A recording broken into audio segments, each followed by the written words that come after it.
Votre attention s'il vous plaît. Cet élément est en lingala et en swahili. Contactez-nous pour savoir s'il est aussi disponible en la langue de votre préférence. Veuillez aussi noter qu'il est en audio uniquement. Dépourvu de ce fait d'image originaire. Christequality.com. Les cieux sont à la portée de votre main, juste par un simple clic de la souris. Évangile-éternel.com. Le site de l'Évangile éternel. En collaboration avec l'homme de Dieu, le prophète Médard Kiala, vous propose de suivre ce présent vidéo pour votre édification spirituelle. Bonne édification au nom de notre commun Seigneur et Dieu Jésus-Christ. Amen. Que la grâce et la paix du Seigneur ezala na moko na moko. Et que le Seigneur Jésus-Christ apambola moko na moko vraiment. Et tozali kondimiseme ke Nzambe nde azali kotambusa biso na onzela. Par sa grâce, par sa grande miséricorde, azopesa biso le temps de la parole. Oui, zanga eloko mususu. Ben kozanga tana koyoka parole te. Parce que c'est ça la vie. Et il faut lingango o kangango makasi koleka. David alobaka ke nazalaka na joie ce qui t'a on a su parole, c'est comme si j'ai trouvé un grand butin. Atalisaka m'approcher de Dieu c'est mon bien. Donc ce qui n'a poussé ni vraiment pas Nzambe na sataka bien ngande yangwa. Et le Koana fait ton dans la kati na yo. Et quand le Seigneur a opéré le temps ya kwa adorer. C'est que le Seigneur a bongisi de bonnes choses pour la vie na yo. Et nous croyons sérieusement surtout que c'est par grâce et par sa grande miséricorde nde tozokoyoka la parole pe toza kosimba oyo parole ya bongisi pour nous. Yango lelo tokotanga le verset 23 24 ya Genèse 4. Nous lisons au nom du Seigneur Jésus-Christ. Caïn sera vengé cette fois. Tobana verset, le mec dit à ses femmes, Ada et Tila, écoutez ma voix. Femme de Lémec, écoutez ma parole. J'ai tué un homme pour ma blessure et un jeune homme pour ma maîtrisure. Caïn sera vengé cette fois et les mecs 77 fois. Que le Seigneur a ajouté cette lecture, bénédiction à cette lecture. Amen. Le mercredi, par la grâce de Dieu, Tobandaki ce thème sur Caïn sera vengé cette fois et les mecs 77 fois.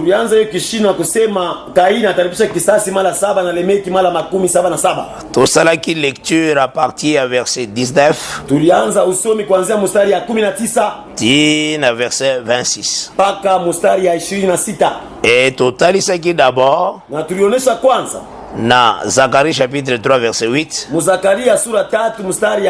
Ce sont des hommes qui serviront des signes. De total c'est que la manière le Saint-Esprit a donné les Écritures. Tout monde qui la manière le Saint-Esprit prêchait par Étienne. Donc par Étienne, azali kotalisa premièrement, atalisaki l'hébreu oyo yo bazali koswana na hébreu mususu,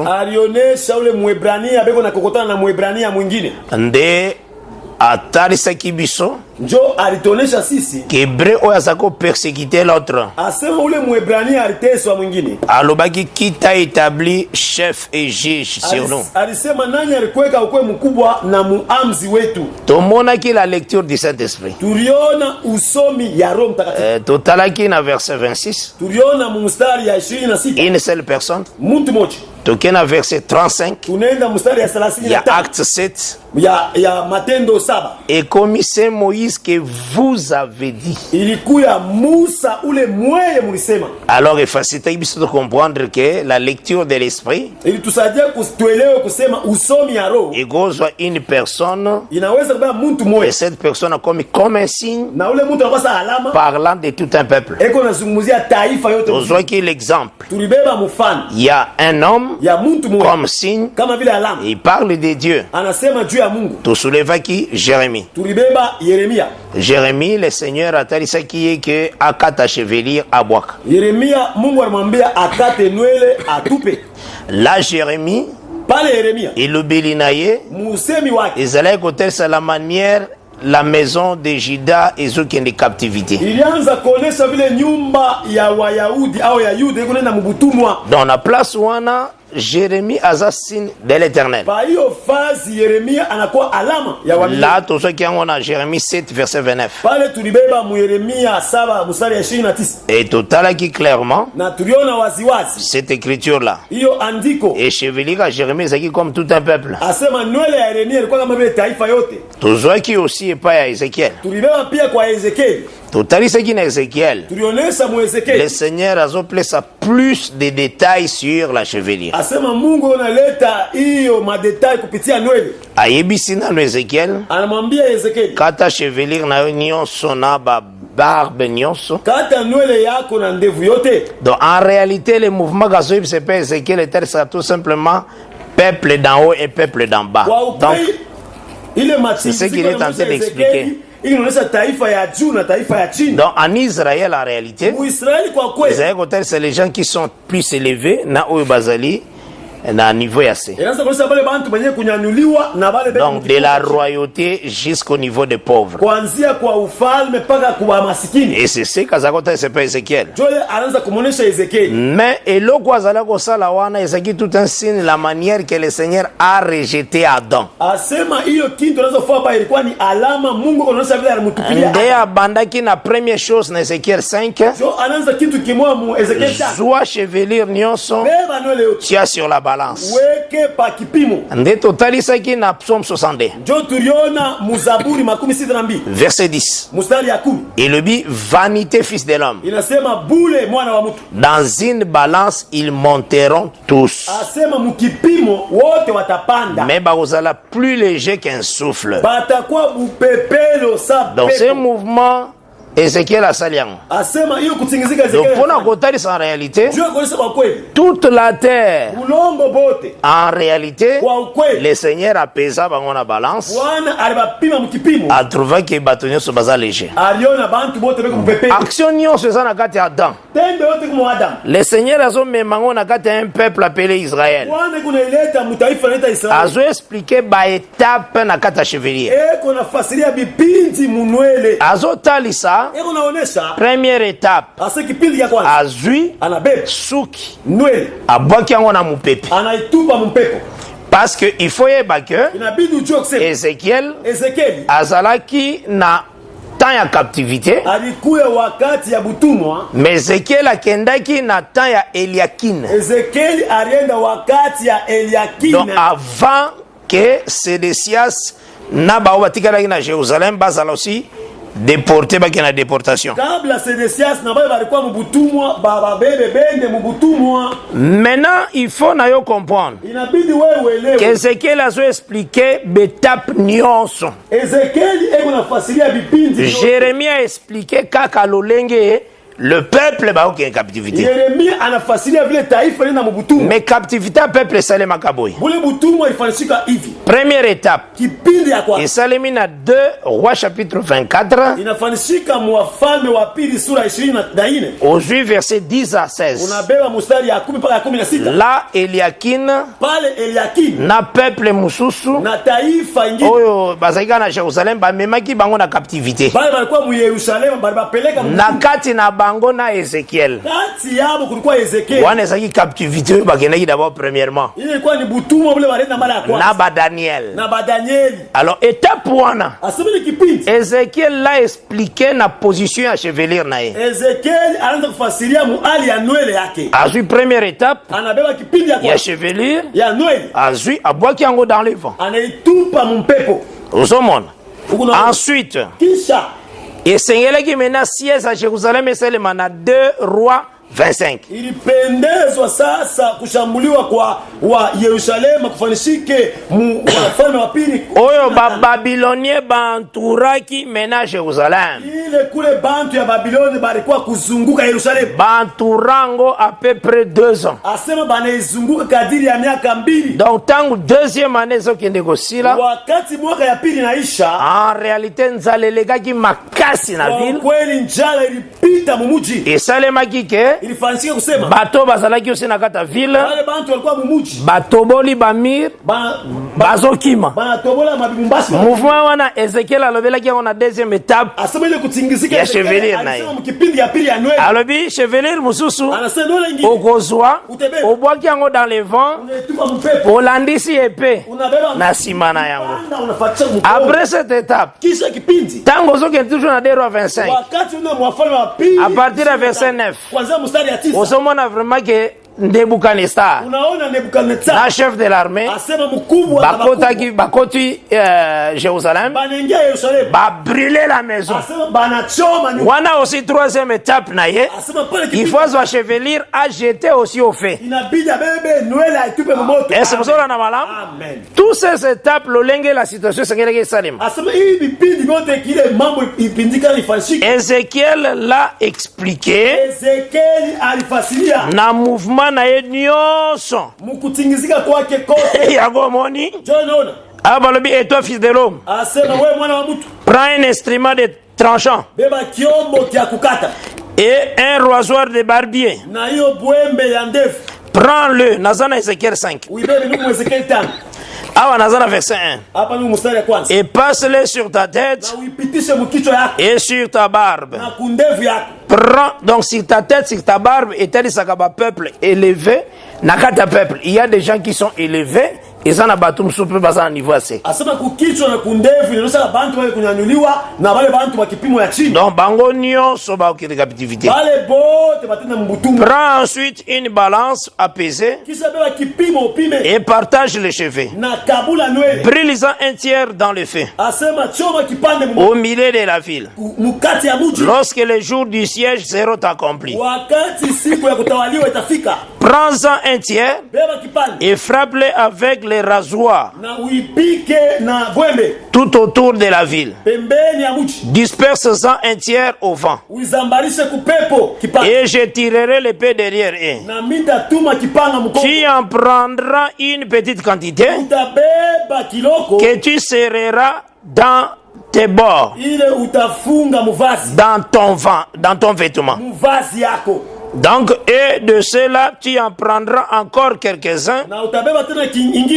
que tu jetteras au feu et que tu brûleras dans le feu. De là sortira un feu contre toute la maison d'Israël.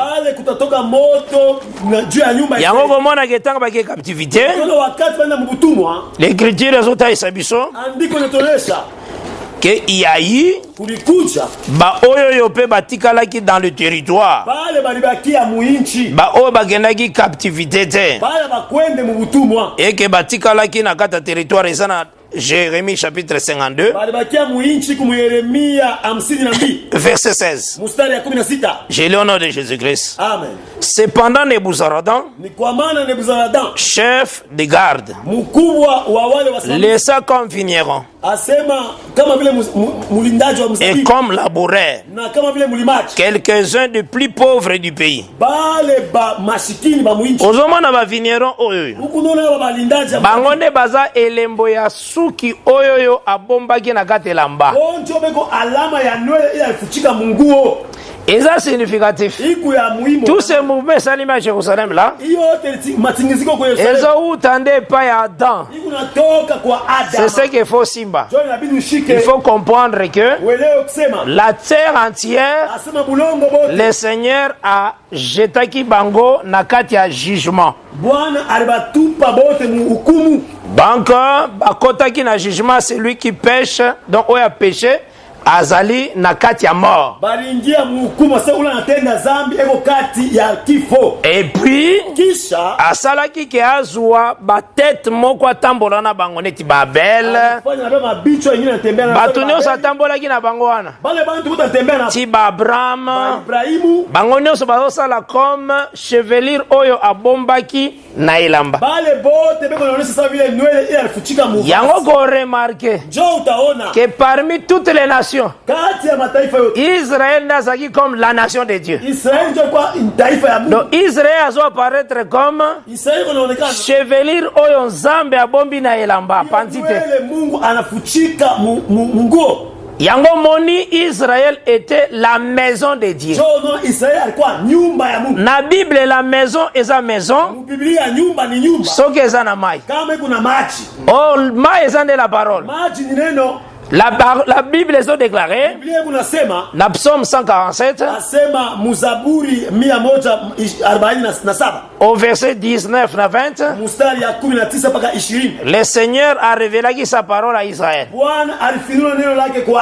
et ses ordonnances à Jacob, mais il n'a pas agi de même pour le reste des nations. Balobi, les nations ne connaissent point ces lois. Donc comme Israël avait la parole, Israël devrait être représenté comme maison, la maison. Maintenant, ceux qui te espérer que biso peut comme ma maison, et c'est là qui maille au ezana Israël, et tika Israël, et yananga mon abiso. Ne biso peut tous construire comme maison. Alors Israël tant azangi maille le gola rejeté Jésus-Christ. A Panzani. Donc en réalité à Koufi. Donc on est comme poussière. Donc c'est ça la chose nous comprendre. Ndeto pesa qui aussi Matthieu 21. À partir du verset 33. Il y a verset 45. On a tomona qui parabole ya Seigneur sur vigneron. En réalité cette vigne là, azobenga comme royaume. Parce qu'il y a expliqué qu'on a verset 44. Les royaumes vous seront enlevés et sera donné à une nation qui en rendra les fruits. Et ce que Luc chapitre 17, verset 20 à 21, Pharisien va poser Jésus question. Quand viendrait le royaume de Dieu? Jésus répond, le royaume de Dieu ne vient pas de manière à frapper les regards. Et on ne dira pas qu'il est ici, il est là. Mais le royaume de Dieu est au milieu de vous. Là, a expliqué que le royaume de Dieu c'est lui-même. Oh, lui là c'est qui? Au commencement était la parole. Et la parole était Dieu. Et la parole était avec Dieu. Et la parole était Dieu. La parole s'est fait chair. Donc cette parole-là, c'est ça le royaume de Dieu. Et cette parole-là déclare, je suis la vigne. Mon père est le vigneron. Et cette vigne était en Israël. Israël était comme aussi o bazako sala rôle ba pesi bango vigne na maboko na Israeli banza kutenda kazi sababu banapatia hiyo mzabibu mikono et o ba pesi bango vigne banapatia kama vile mzabibu Israël a aussi vigne comme une nation Israeli kama vile mzabibu kama vile qui a l'alliance d'Abraham iko na agano ya parce que l'alliance d'Abraham c'est divin agano ya Ibrahimu ni vinyo selon Isaïe 65 kulingana na Isaya 66 le verset 8 mstari ya 8 et quand il se trouve du jus dans une grappe kama mko maji mule mtunda on dit ne la détruis pas banasema mshiharibisha car il y a là une bénédiction kwa sababu mko mule baraka donc c'est que ni kusema na kati nango esengeli no yeba que ndani yao inabidi uelewe kusema toutes les nations mataifa yote ba kendeki na kati ya kopanzana ndenge suki epanzana alienda mkugawanyana vile nywele gawanyana mais alaki na portion ilikuwa na kipindi ya chevelure ya nywele oya bombaki dans son habit ile alificha muvasi c'était la maison d'Israël ilikuwa ni nyumba ya Israeli osona na malam Amen. donc là tozomona le Seigneur la manière azako travailler comme un signe pale tunaona Bwana vile anaanza kutumika kama vile alama wana pa utilisaki Ézéchiel comme son propre signe anamtumia Ezekieli kama alama yake mwenyewe et la chevelure d'Ézéchiel na nywele ya Ezekieli comme ndengi déportation salemaki étape par étape sa vile bule butumwa bulifanyika kipindi kwa kipindi et pas Jérémie kwa Yeremia alobelika déportation en bloc anasema tu butumwa kwa ujumla et pas Ézéchiel Kwa Ezekiel. alobeli toujours déportation anasema utumwa mais étape par rapport à 2 Rois 24 2 Rois 25 kipindi kwa kipindi kulingana na Wafalme wa Pili 24 na 25 mais c'est que esengeli kosaisir inabidi kushika eza kaka que ni kusema tu Dieu utilise des hommes comme des signes Mungu anatumiaga bantu kama maalama et c'est pourquoi na njoo kwa maana na kati ya kotambola na biso kutembea kwetu totalisaki déjà que tuonesha kusema Lémec Lemeki aza comme le signe de Dieu dans son parler terrestre. eko sa alama ya Mungu muusemi yake ya pabulongo Là tozwaki Esaïe 54 pale tuliweba Isaya 54 le verset 5 mstari ya 5 car l'Éternel est ton époux. wa milele ni bwana harusi wako L'Éternel est Dieu créateur. wa milele Mungu mumbaji Donc en réalité kwa ukweli azalaki comme alikuwa kama signe à Dieu dans son parler terrestre. alama ya Mungu muusemi yake ya pabulongo Là tolikaki pale tulipita et totalisaki que na tulionyesha kusema ba femme ya Lémec bibi ya Lemeki bazotalisa comme Israël. eko naonyesha kama vile Israël la femme de l'Éternel. Israeli bibi wa milele Et toyaki mena kotambola na désert. na tulikuwa mkutembea mchana Tomonaki lokola totalaki cette femme azalaki présentée comme deux femmes. tuliona ule mwanamke alionyesha kama banamuke bawi Là tosionaki na yango pale tulitembea naye na kati ya partage oyo esalemaki na Nombre chapitre 1, Nombre chapitre 2, Nombre chapitre sito Nombre 1 na Nombre 3 ndani ya kugawanya ilifanyika kati ya hesabu ya kwanza na hesabu ya tatu tomonaki tuliona ke Levi azwaki place ya bana nyonso ya liboso. Lawi alibeba fasi ya batoto bote ba kwanza Place wana nde tozo comprendre pale tunaelewa Levi aza comme première femme Lawi anakuwa kama vile bibi wa kwanza mais reste à Israël comme deuxième femme. bale balibakia Mwisraeli kama vile bibi Donc Levi aza comme Ada Lawi eko kama vile oyo azobota bana mibale na kati na ye. ule kona zala batoto bawili ndani Mais na bana mibale na kati ya Levi eza na bale batoto bawili ndani sacrificature eza kuna Aaron kule kuko ukuani et tozomona fonction levite ezolanda tunaona kazi ya Kilawi na bango nyonso bauti na kati ya Ada bale bote banatoka ndani ya et Ada. tozwaki avec plus de précision na tulibeba na mahakikisho ya mingi que tomonaki na kati ya fonction lévitique aussi tuliona mukazi ya Walawi tomonaki balevite chantre tuliona Walawi waimbaji oyo bazalaki kozala lié na service ensemble avec les sacrificateurs. bale balikuwa na kazi pamoja na bakuani Tolobelaki premier enfant ya Ada tulisema njoo ya mwana wa kwanza ya Ada azalaki kofanda sous de tente. eko nekala chini ya mahema Totalisaki elembo ya sous de tente ilionyesha alama chini ya hema ezalaki kotalisa comme si mutu azangi héritage, c'est ça le terme. muntu Sous de anakosa tente. uriti chini ya hema Là tozwaki tosinspiraki na Hébreu 11 pale tulibeba Waebrania 11 donc là Abraham resta sous de tente Il espérait un héritage. Oyo Dieu était l'architecte et constructeur, pas cet héritage. Il était comme un étranger. Et Tozonga qui en réalité, que Lévi n'avait pas de terre. Donc,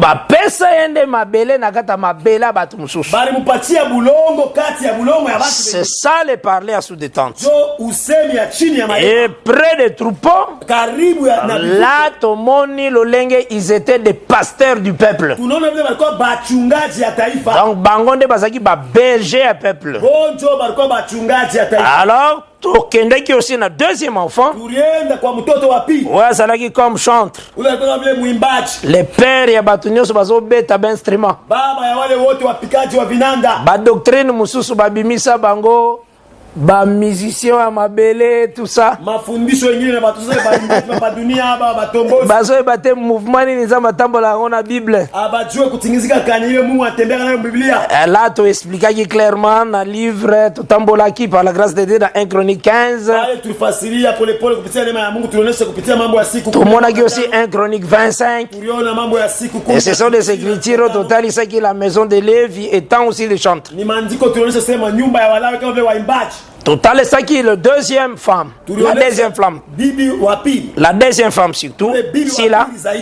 Qui engendre Tubal Caïn. Où elles ont produire toujours les fers et les reins.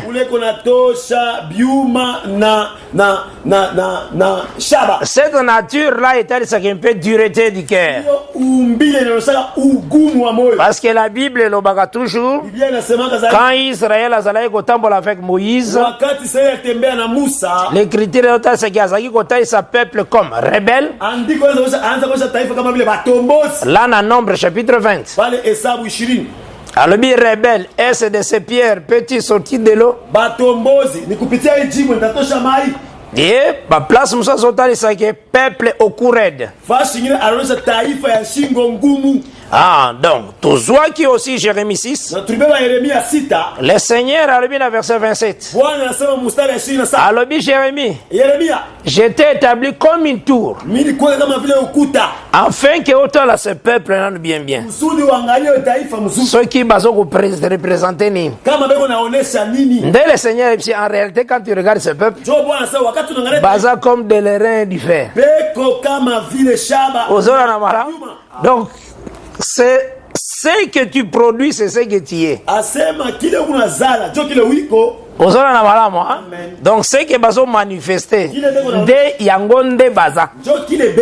Yangonde le Seigneur a bien dit dans verset 28. Les reins et du fer. D'ailleurs cet aspect là, ça réellement Nathan oyo Dieu était dans son parler terrestre.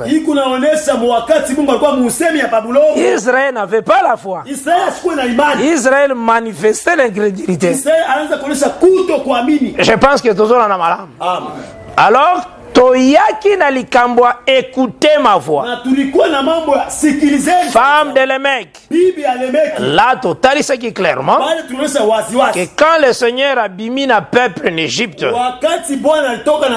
a tamboli na bango, tozwaki na livre ya Jérémie, na chapitre 7, total ki yango. À partir du verset 22, dans verset 23, je lis au nom de Jésus-Christ, car je n'ai point parlé avec vos pères, et je ne leur ai donné aucun ordre, les jours où je les ai fait sortir du pays d'Égypte, au sujet des holocaustes et des sacrifices. Mais voici l'ordre que je leur ai donné. Écoutez ma voix, et je serai votre Dieu. On est dans le verset 23. Il y a Jérémie 7. Je serai votre Dieu et vous serez mon peuple. Marchez dans toutes les voies que je vous prescris, afin que vous soyez heureux. Ah, là, le Seigneur parle étant Le mari, il y a ces deux femmes. Donc il parle comme étant le véritable mec. Nde alobaki écoutez ma voix. C'est ce que tolobaki que la voix de l'Éternel. Et ya kandenge nini. Na lekisaki na kata kolobananga avec Ézéchiel chapitre 1. Natangaki na kata na kolobanangai na lobelaki verset 22 à Ézéchiel 1. Tina verset 24. Je lis cela au nom de Jésus-Christ. Amen. Au-dessus des têtes des êtres vivants, il y avait comme un ciel de cristal resplendissant qui s'étendait sur leurs têtes dans le haut. Sous ce ciel, leurs ailes étaient droites l'une contre l'autre. Et ils en avaient chacun deux qui le couvraient et chacun d'eux qui couvrait leur corps. J'entendis le bruit de leurs ailes quand ils marchaient, pareil au bruit des gros os, à la voix du Tout-Puissant. C'était un bruit tumultueux, comme celui d'une armée. Quand ils s'arrêtaient, ils laissaient tomber leurs ailes. Landa verset 25. Et il se faisait un bruit qui partait du ciel, étendu sur leurs têtes, lorsqu'ils s'arrêtaient et laissaient tomber leurs ailes. En réalité, on dit quoi? Bruit mais na mapapu. Il faut comprendre le mouvement qui se fait là. Donc mapapu on les a comme les envoyés. Il y a Moutou Azan à trône. C'est ça le mouvement qu'on dit.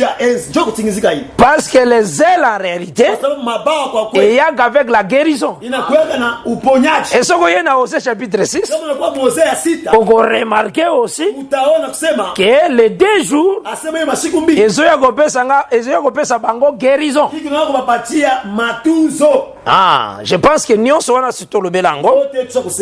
Mais il faut comprendre que la bouche de l'Éternel, ce sont ces ailes-là. Hein? Je pense que tout c'est sur ma lame. Parce que les êtres vivants, quand Moïse a monaki bango, a identifié bango na Aaron et ses fils. Or quand il prend Aaron et ses fils, sont dans une nombre chapitre 6, à partir du verset 22, tina verset 25, on peut remarquer que Baébisaki, Aaron et ses fils béniront les peuples. Et Nagadia ko bénir les peuples. Bakosala ke Aaron parle à Aaron et ses fils et dit, vous bénirez ainsi les enfants d'Israël. Vous leur direz, on a verset 23, il y a nombre 6, na commune verset 24, que l'Éternel te bénisse et qui te garde, que l'Éternel fasse luire sa face sur toi et qui t'accorde sa grâce. Voilà. C'est que Aaron et ses fils bazalaki ko bénir le peuple. Donc c'est ce qu'il faut comprendre. Amen. Donc en réalité, tous les 4 fils étaient dans Aaron. Aaron et ses fils est égal à 5 personnes, 5 ministères. Non. Donc les 4 bazagane na 4 ya Aaron. C'est ça. Aaron wana bazobenga qui Aaron te servira de bouche. Donc tous tous les 4 fils bazana kati ya bouche moko appelé Aaron. C'est ça. Donc tant qu'on est en réalité, Aaron c'est le souverain sacrificateur Jésus-Christ. Maintenant les 4 wana nde ezana kati ya 5 dons ministériels. Quand on dit 5 dons, ne veut pas dire 5 personnes. Non. Ce n'est pas ça. Donc les 5 dons ministériels, ezana travail na kati ya 4 fils. Donc tant que 5 dons, comment était 5 personnes? Donc on a une église, na 3 pasteurs. Mais ça la pastora. On a madame. Togoza na 4 prophètes. Et togoza na 2 docteurs. Mais nous on est total ça. 5 dons ministériels na kati ya ministère kaka moko ya Jésus-Christ. Maintenant Jésus-Christ boko wana ndeye Aaron. Maintenant les 4 nde eza na kati ya 5 dons ministériels. Donc selon les manifestations que le Seigneur est en train de travailler. Pour sinon ko bana ko raisonner mbona. Maintenant Aaron cause à la ministère prophétique, bien doctorat, Dieu a établi premièrement les apôtres. Alors combien d'apôtres? Alors secondement le pasteur. Alors moi je suis comme pasteur. Et ça bon côté. Donc tous étaient en Aaron. Bien qu'on remarque, ce tali basso. Okomona ke il y a la voix de 4 êtres vivants. Mais basali mention la 3e saut. Balobi il y a eu une voix ébimi au milieu du trône. Celui qui était assis sur le trône alobi. Mesure moko ya blé na un denier, 3 mesures d'orge na un denier. Ne fais pas de mal à l'huile et au vin. Et apparaître 5 voix. Introduction à voix tango yé koloba. En tout cas comme 5. Maintenant koloba te kembo obandi voix liboso. Premièrement, apôtre. Maintenant, il y a 2e saut. Au commission qui a évité ce qui prophète. Il y a 3e saut. Au commission qui docteur. Et ça, bon côté.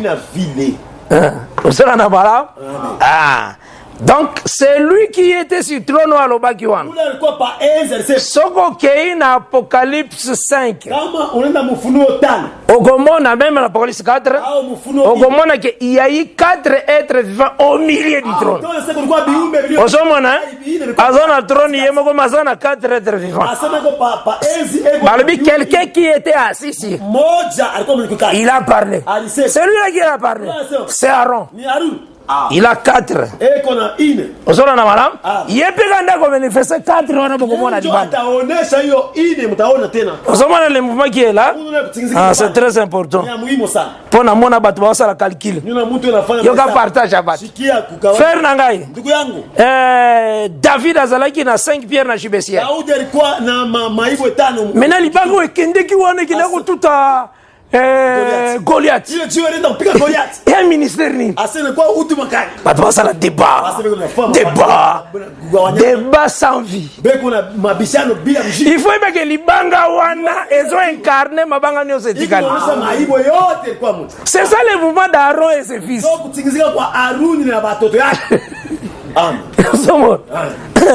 Donc vraiment okuta ba débé belé to kuta na ko ba pasa débat au moment ba ça débat 12e apôtre est-ce que ça Paul to Barnabas il a se trouvé que ça Paul ba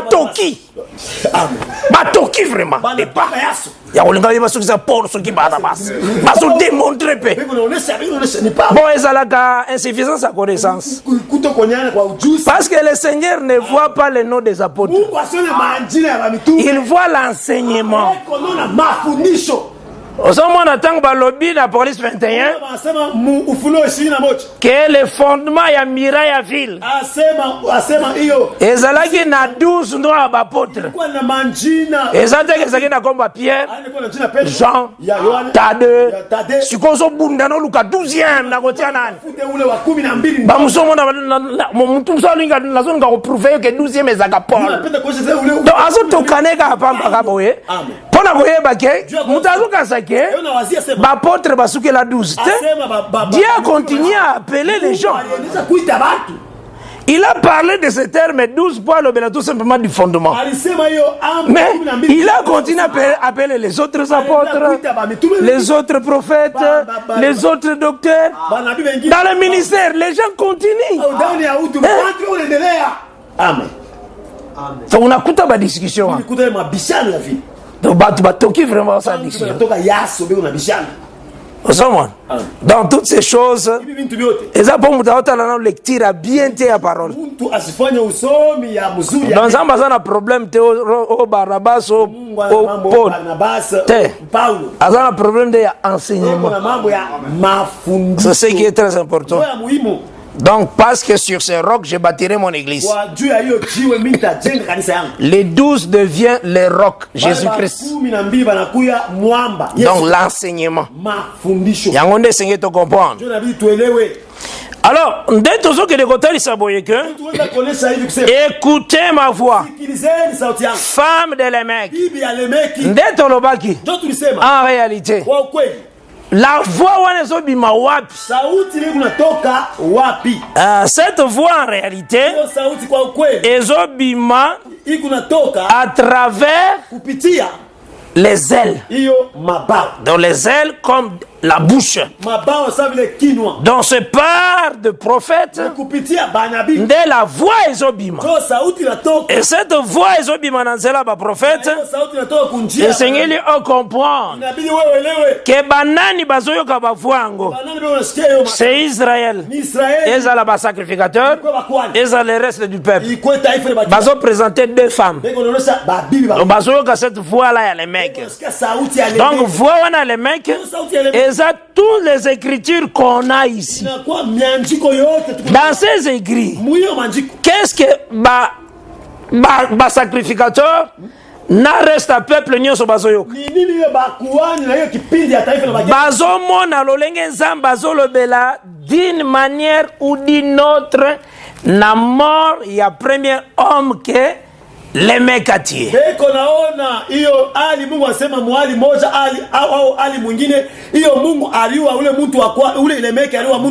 parce que les mecs a signe de Dieu dans son parler terrestre.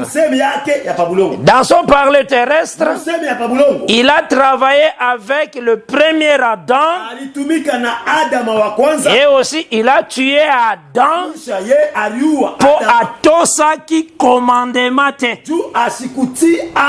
Maintenant mouvement wana. Le Seigneur a répété Adam. Kokende te ke ozu iPad. Ou bien ozu concordance na yo. Olongo sala étude sur Adam. Maintenant ozo ke ne sala étude ozo luka ADAM. Donc ozo très concentré. Na concordance ozo luka ba ADAM. Oko sauter Adam bisike bele. Ebele. Eza lokola batu musu basala ba méditation ya Caïn CAIN. Donc très concentré. Azui concordance, azui encyclopédie, azui cahier, azo copier ba CAIN, azui ba verset na pembe. Oko sauter Caïn bisike ebele. Parce que le parler de Dieu, Dieu parle de plusieurs reprises, mais de plusieurs manières. Il parle en changeant de manière. Alors ici, Pharaon ndoto. Pharaon aloti ndoto alibusu. Amoni banyama. Asir sauté na sommeil. Amona ki 7 ngombe ya minene. Après ya komona cette ngombe ya mike ezomela ya kokonda ezomela bangomba minene. Anona bangombe kisa basaba bakonde beko na kunu abale banene. Ezana Genèse 41. Iko mu mwanzo 40. Asi sote na lina yi. Analuka mukitanda. Alali lisusu. Balobi azui deuxième songe. Asema anapata ndoto ya vraiment bakomi songe ami balé. Bananjika ndoto ya pili. Wana mena aloti biloko ya matiti ya bilanga. Analota bintu ya mumashamba. Mena tanga lamuki. Wakati analamuka. Ayebi ke naloti dendoto. Vraiment soko Tony Batamayela Mokili, il a raison. Parce que ndoto liboso eza lié na zoologie. Si on définir la zoologie, ezali étude ya makambo ezali ya ba animaux. Maintenant ndoto ami balé eza selon la botanique. Vraiment, en tout cas selon les sages, eza très différent. Dendoto moko eza lié na botanique, muso eza lié na zoologie. Mais quand Joseph est venu, baebisi e bandoto alobi ezaka ndoto alobi en réalité Dieu a répété la chose deux fois. Dans la répétition, soki nzamba alobeli ngombe alinga répéter le ngombe l'écriture mususu a répété ngo nzete. C'est la manière de répétition de Dieu. Maintenant yo lingo méditer Bible omona ki awa ngombe maintenant ozu concordance ozoluka place ozo balobi da toro okobunga tango répéta ngombe ako répétant quelque part comme nzete. C'est ça Dieu. Et c'est lui qui a l'esprit. Dès comme Joseph a dit, c'est une seule chose. Dieu a répété cela deux fois. Yango boni batu bazalaka trop troublé dans les camps arbres. Dans la zone arbre a connaissance du bien du mal. Maintenant c'est concentré à Sambelimi. Alinga comprendre arbre. A su concordance. A commune à Pembe. Arbre. Okosoyete. Jambo okosoyete. Pour agosara arbre. Pour répéter arbre. Quelque part à répéter un homme comme ça. Quelque part à répéter comme un animal. C'est comme ça qu'il marche avec la Bible. Pour le passage de ce monde, va comprendre. C'est comme ça que Dieu marche avec la Bible. Il faut que les Écritures, dans l'Écriture, Nzamba kreza mabulu ebele. Atia vraiment walobike. Oyo mutambo natie po bakimbangiste bazinda. Oyo natie eza po babranamise bazinda. Donc akreza. Azandengo. Alo bakake nani anga kosambisa ye personne nani anga koloba kefeti ke soka lubiya lingi muto aboyo oyo alobi nani akotuna ye dana koloba osala bopwani alobi jamais okotunete eza ye moko alingaka oyo alingi ayinaka oyo ayini ozola na malamu. Donc c'est que tala nano Akab muta komiti na niveau à se déguiser. Nzamba bongise qui fa kufa. Combat presque sili comme une soupe. Akoba no kumisa alléluia. Michel n'inga okene kutena na kasho. Alors bisa kingai ke. Soko zongi. L'Éternel t'a levé la kingai. Mais tala siko combat c'est sili. Balobi flèche moko ezaka mutabete ka wazar ka bon makamango se siri nango abeti ka wazar mukolo mupepe asema mwenye pepo oya pese kipe prophétie wana azo kambango parce que azaki na kuirase alati mabende bien en tout cas l'intelligence humaine azoluka place au flèche ko tout à mon agité na armée na ba bouclier tanga talika ne mana abike Michel Nzambe na za makamba lukuta ndenge na lazi nambe mabende na lazi na toto flèche ekota ngati abundi pe presque et comme presque na suka donc eloko ezate moto pe kuna zo beta flèche azo kipene te donc abeti flèche donc deti kaka ndengo na ndengo kolo mupepa bando diriger flèche akeno malem ti aye vraiment na place benga des fois cuirasse donc place bakangisa mabende place okangisa chemise no mabende au moins place okangisa na moi lidusu Nzambe ndio Mungu aye vraiment continue non on se moque pas de Dieu on se moque pas de Dieu c'est pourquoi nous devons craindre Dieu tu dois respecter Batu mais on craint Dieu na oyo ezali la parole tu adoreras que Dieu seul bata mabele ko respecter bango soki bayene loko eza contraire na adoration Nzambe refuse soki écouter mort na yo accepte le Seigneur a sa vivant osona na malam donc c'est ce que Seigneur le comprend donc c'est que c'est le Seigneur nazo faire mourir na kati na yango tuzoki ne ko remarquer que tout ce qui nyonso eza ekomami awa yango nde ezali la voix ya véritable Lémec et tous ces écrits Israël en avait donc Israël écoutait lisait ça mais nini azo trouvé na kati awa azo mona lolenge oyoyo bango Israël pa fa ba désobéir baké captivité bazo mona kake bango baké captivité mais Nzambe zaki ko koma lisolo na ye Mungu eko na njika mambo yake ba captivité Israël na zako talisa tout simplement Adam lolenga tika ki jardin d'Éden Zamba benganaki. Donc ba révolte na bango nyusu na yesel l'écriture. Ezolo belaka kanenge j'ai tué un homme. Pour ma blessure.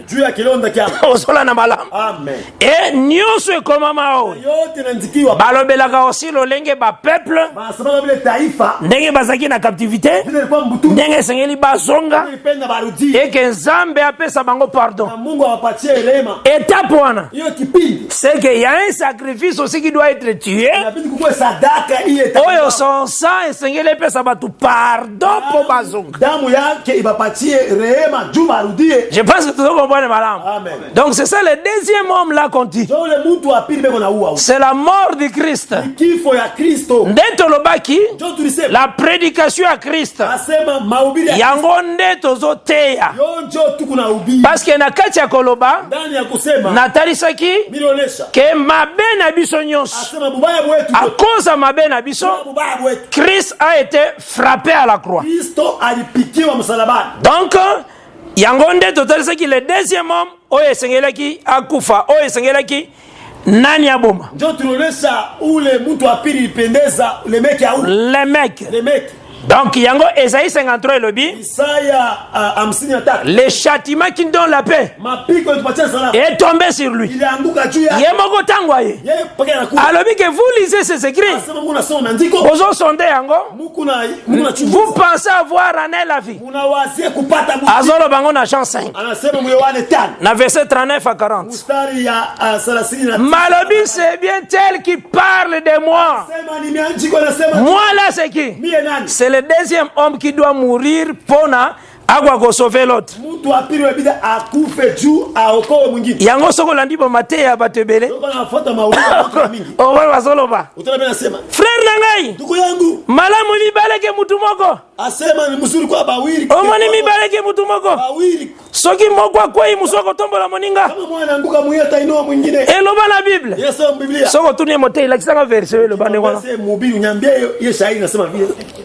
Faut bien mibaleke mboko soki moko akwei inapendeza bawili kuliko moya kama moya na alors moko hoteli cha muninga huyu mwingine atasimamisha mwingine au moins na osilo mene Ecclésiaste anaelewa sasa mhubiri Totanga naye ensemble. Tusome naye pamoja. Ule frère ndio nasema. Tusome naye pamoja. Ecclésiaste. Mhubiri 4. Sura 4. Na bana verset 9. Minaanzia mstari ya 9. Tiens verset 10. Mpaka mstari ya 10. J'ai lu au nom de Jésus-Christ. Amen. Deux valent mieux qu'un. Ase wawili wanastahili kuliko moja. Parce qu'ils retirent un bon salaire Kwa sababu anabeba ile de mshahara leur travail. ya kutoka kazi yao. Verset 10. Mstari ya 10. Car s'ils tombent, Kama bote bananguka. donc bango mibale fo bakwe. Bote bawili yabidi baanguke. Verset za bungu. Njo vile shairi iko. Donc bango mibale fo bakwe. Bote bawili. Pona nini? Jua nini? Parce que les mecs devaient tuer deux hommes. Les mecs ilibidi auwe bantu bawili. Amen. Deux hommes. Bantu bawili. Mais moko kokwea na ye, Moya kuamka kwa kokufa na ye wana, kufa kwake. ako relever l'autre. Atainua ule mwingine. C'est par sa mort. Kupitia kifo chake. Ndako racheter mort mususu. So atakomboa ule mwingine. Ezaka ndeko na ngai. Aya ndugu yangu. Mibale ne kimala. Bawili wanza. Bible lobi soki moko akwei. Musu akotel misa ezalaka te. Aina bia kala keko. Ezalaka te. Akala keko. Lu aluka verse ezalaka te. Utandiko. Akala. Elo ezalaka te. Ezalaka bango mibale fo bakwei. Bantu bawili bote. Tala siko Bible. Mwamboni mutaza ukipendela makambo susu kikotanga ka Bible. Mambo mengine kuliko kusema. Ndazo koma na badefo wana. Fika mwile makosa ile. Usolo na malamu? S'il tombe, Kama banaanguka. l'un relève son compagnon. Voilà. Atainua ule mwingine. Donc c'est que oya liboso tanga kwaki. Ule wa kwanza wakati C'est Adam donc akufi. Adam anakufa. Fa mususu pa yako kufa. Wa pili na nyingine. Mais kufa ya mususu wana Kufa kwa huwa pili. ego telimisa mususu. So Oya liboso. itasimamisha ule wa kwanza. C'est ça la mort de deux hommes. Kufa kwa bantu bawili. Est-ce que tu as na madame? Amen. Que le Seigneur n'a pas la bien richement. Amen. Je pense que par la grâce de Dieu dimanche tu reçois tant suffisamment. Tanzania kupitia neema ya Mungu siku ya Jumapili Heureusement tant mingi pona tolo bela sikoyo. Caïn sera vengé cette fois. wakati tuseme Kaini atalipisa kisasi. Les mecs 77 fois. Les mecs mara 77. Ngana lobaka bosoko yoki. Mimi nasema kama unashikia. Tambola d'abord na batu mususu bakoma. Ndea na bantu ile. Kende ko klika ta na internet. Caïn sera vengé cette fois, les mecs 77 fois. Luka ba livre wa. Caïn atabisha kisasi mara 7, les mecs mara 77. Tafuta mabicha. Soko zui yango oyelinga pe nazala édifié. Kama unaipata, unilete na mimi jengwe. Donc Luka na wango. Tafuta ni mambo. Parce qu'il faut bakanga makane loko ka boyete. Bakai una mbatana na kitu. Tango zoka makane loko, il faut oza na ba témoin. Ukwe na bashuda. C'est pourquoi tu apprenaka toujours yo. Njoo tunakaa tunafunza zaidi. Que oza mutu ya nzambi. Uko mtu wa Mungu wewe. Oza mutu ya biso bateite. Hauna mtu wa sheba ubiri. Donc tango zoka makane eloko, Kuna mbatana na il faut mona qu'il y a des témoignages des écritures. Ozona na maram. Il faut mona que non, c'est que nazo croire na yango.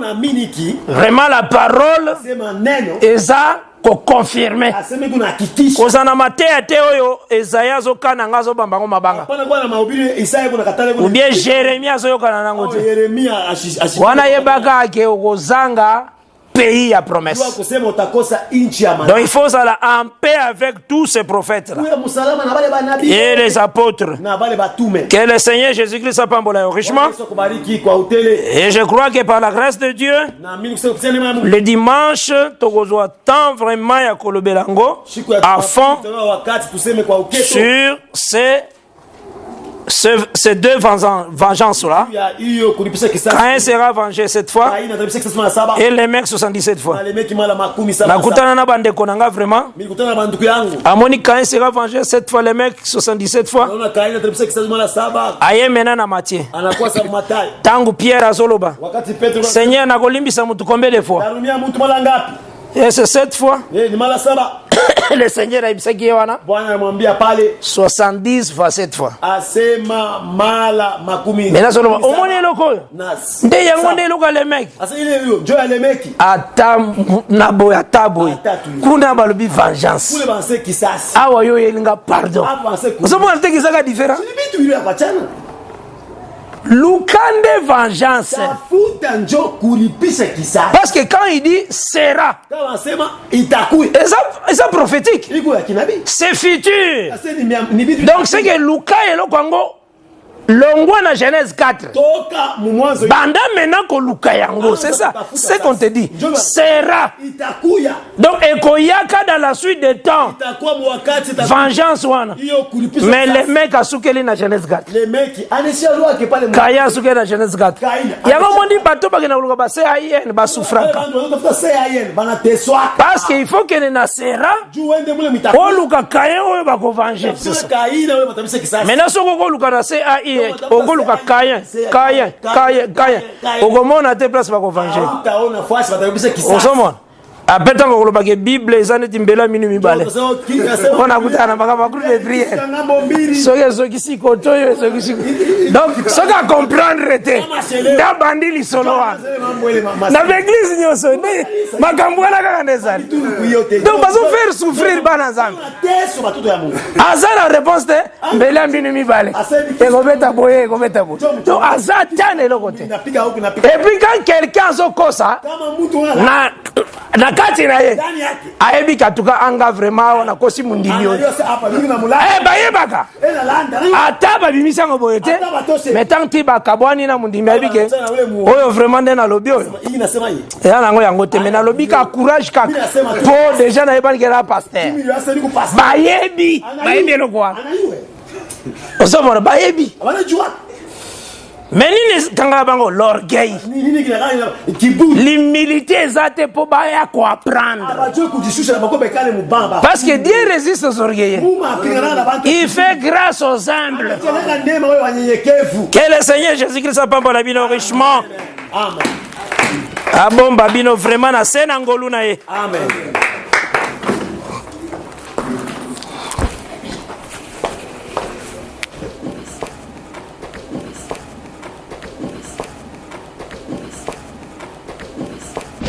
Merci d'avoir suivi ce message et que Jésus-Christ vous bénisse. Si vous avez une question à l'intention de l'homme de Dieu, si vous voulez que l'homme de Dieu prie pour vous, si vous voulez vous confier à l'homme de Dieu, ou si vous voulez tout simplement bénir l'homme de Dieu, contactez-le directement si ses coordonnées sont disponibles depuis sa page. Sinon, contactez-nous et nous lui transmettrons vos préoccupations. N'oubliez pas de faire un tour à notre page évangélisation pour voir en quoi vous pouvez vous rendre utile à Christ par cette œuvre. Que Dieu vous bénisse tous. Amen. ChristQuality.com. Les cieux en un clic de la souris. Évangile-éternel.com. Le site de l'Évangile éternel. Christ et Quality Fondation, équilibrer la manne ramassée dans le désert de sorte que chacun ait un numère.